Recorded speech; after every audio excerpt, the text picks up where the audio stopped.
Viens apprendre des trucs avec moi.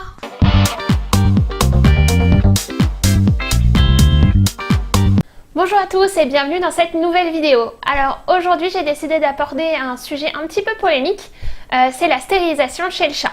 Alors pourquoi on va parler de la stérilisation? Parce que c'est un sujet un peu controversé en ce moment. Moi j'ai pas mal de propriétaires qui me demandent s'il faut le faire ou pas le faire, donc je vais vous donner mon avis sur la question.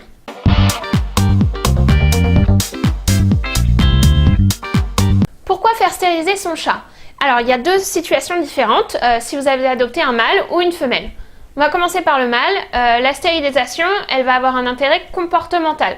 Tout simplement parce que le chat mâle non castré va faire du marquage urinaire, c'est-à-dire qu'il va envoyer des petits jets d'urine tout en bas des plinthes et le long des murs. Déjà ça sent très mauvais, ça fait des taches et c'est pas idéal dans un appartement. Donc c'est pour ça qu'on va choisir la stérilisation chez le chat mâle. Pour le coup c'est une stérilisation de confort. En ce qui concerne la femelle, ça va être une stérilisation d'ordre médical. Personnellement, je ne pense pas que les chaleurs soient un comportement qui justifie le fait de faire stériliser son chat. Par contre, la stérilisation a un vrai intérêt médical. Les chaleurs font une imprégnation hormonale très forte au niveau du tissu mammaire chez la chatte et elles vont favoriser le développement de tumeurs mammaires. En effet, une chatte non stérilisée a beaucoup plus de chances de développer des tumeurs mammaires qu'une chatte stérilisée. Donc c'est un vrai intérêt médical. Pour moi, vous avez choisi ce chat pour l'avoir comme chat de compagnie et le garder le plus longtemps possible. Donc c'est une vraie chance en plus que vous lui faites de vivre le plus longtemps possible si vous le faites stériliser. Pour vous donner quelques chiffres, une chatte stérilisée avant ses premières chaleurs, elle représente 91% de risque en moins de présenter des tumeurs mammaires dans sa vie. Un chat de 2 ans qui n'aura pas été stérilisé, qui est stérilisé après l'âge de 2 ans, l'intérêt de la stérilisation devient moindre en ce qui concerne les tumeurs mammaires puisqu'on descend plus qu'à 11% de risque en moins d'avoir des tumeurs mammaires. De plus, ces tumeurs mammaires chez la chatte, dans 80% des cas, sont malignes et vont faire des métastases. Donc le pronostic est en général très sombre quand on a diagnostiqué une tumeur mammaire chez votre chatte. Un autre avantage de la stérilisation, c'est pour moi d'éviter tout ce qui est comportement territorial chez le chat. Les chats non castrés vont avoir tendance à énormément défendre leur territoire. Donc il y a plus de risques qu'ils se fassent renverser par une voiture parce qu'ils ont un territoire plus grand, les chats qui ne sont pas stérilisés.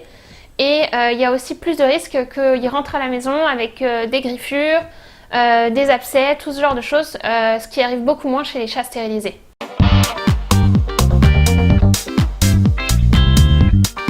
Alors il y en a qui vont me dire, mais oui, on peut aussi utiliser la pilule contraceptive. Alors la pilule contraceptive, c'est des progestagènes, c'est des hormones en fait, que vous allez donner à votre chat. Et ces hormones, elles favorisent le développement de tumeurs mammaires. Il a été démontré scientifiquement que les chats qui prennent des pilules contraceptives ont plus de chances de développer les tumeurs mammaires. Donc je trouve qu'on va un peu à l'inverse de l'effet qui est justement bénéfique de la stérilisation chez la chatte. Donc pour moi, c'est pas une bonne chose de donner les pilules contraceptives. En plus des tumeurs mammaires, ça peut aussi favoriser le développement de diabète, le développement de kystes sur l'utérus ou encore de pyomètre. Le pyomètre, c'est une maladie grave de l'utérus. Il y a des bactéries qui vont être rentrées dans l'utérus et qui vont se développer à l'intérieur. Donc tout l'utérus devient une sorte d'énorme sac de pus. Votre chat devient très abattu et ça peut être une maladie mortelle.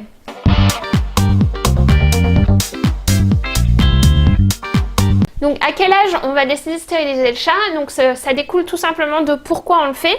Vu que chez le mâle, c'est pour éviter les comportements de marquage urinaire qui arrivent avec l'âge adulte, et on va le faire avant que le chat soit complètement adulte, c'est-à-dire vers l'âge de 6-7 mois. Chez la femelle, on va le faire avant l'apparition des premières chaleurs, vu que ce qu'on veut éviter, c'est l'apparition de tumeurs mammaires. Et donc pareil, on va le faire vers l'âge de 6-7 mois également.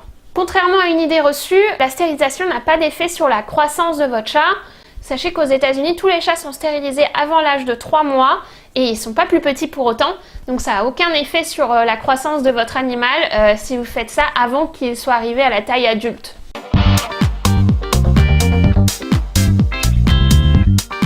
Le principal effet secondaire de la stérilisation chez le chat, qu'on va retrouver autant chez le mâle que chez la femelle, c'est la prise de poids.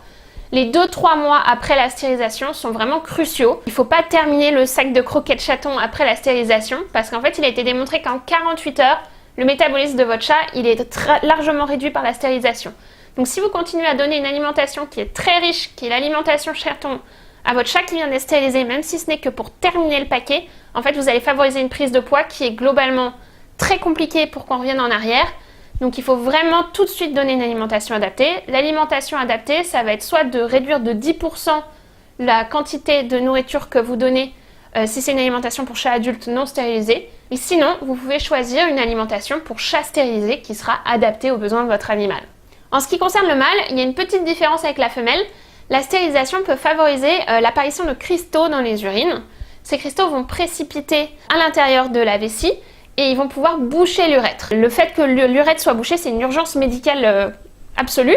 Il faut tout de suite aller chez le vétérinaire si vous voyez que votre chat n'urine plus. Alors pour les chats qui ont des problèmes de précipitation de cristaux dans la vessie suite à la stérilisation, il va falloir soit qu'ils prennent une alimentation de très bonne qualité, voire même une alimentation à visée de protection de la vessie qui va permettre d'éviter la formation de ces cristaux et donc cette urgence médicale.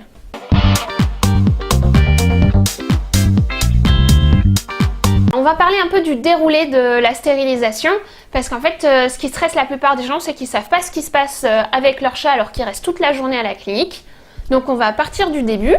La première chose que va vous demander votre vétérinaire c'est d'apporter votre animal à jeun. Pourquoi? Tout simplement parce que les produits qu'on va utiliser pour faire l'anesthésie, il y en a qui vont provoquer des vomissements. Et ces vomissements peuvent être dangereux lorsque votre animal est anesthésié. Si vous êtes endormi et que vous vomissez en même temps, le vomi risque de passer dans les poumons et là c'est très grave.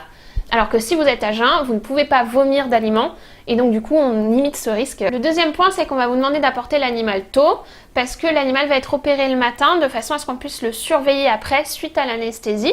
On surveille que tout se passe bien et qu'il rentre chez vous dans les meilleures conditions. Chez la femelle, on va aller ouvrir l'abdomen afin d'aller retirer les ovaires. En France, on n'enlève que les ovaires, on n'enlève pas tout l'utérus et les ovaires. C'est une chirurgie qui est beaucoup plus petite que celle qui est pratiquée dans d'autres pays. On va aller juste retirer les ovaires et refermer avec 2-3 points de suture qu'il faudra retirer 15 jours après. Chez le mâle, on va aller retirer les testicules et il n'y aura pas de point de suture.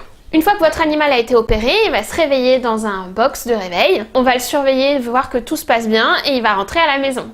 Une fois rentré à la maison, chez les femelles, soit elle ne touche absolument pas à son pansement et elle n'aura pas de collerette, soit il va falloir qu'elle porte soit une collerette, soit un pet shirt. Les animaux s'habituent très bien à la collerette. Je sais que pour beaucoup de gens, c'est un traumatisme que le chat ait une collerette. Mais sincèrement, en 24 heures, ils savent quasiment tout faire. Donc oui, les 24 premières heures, ils vont se cogner partout. Ils n'arrivent pas trop à manger, tout ce genre de choses. Mais en 24 heures, vraiment, tous les animaux s'habituent.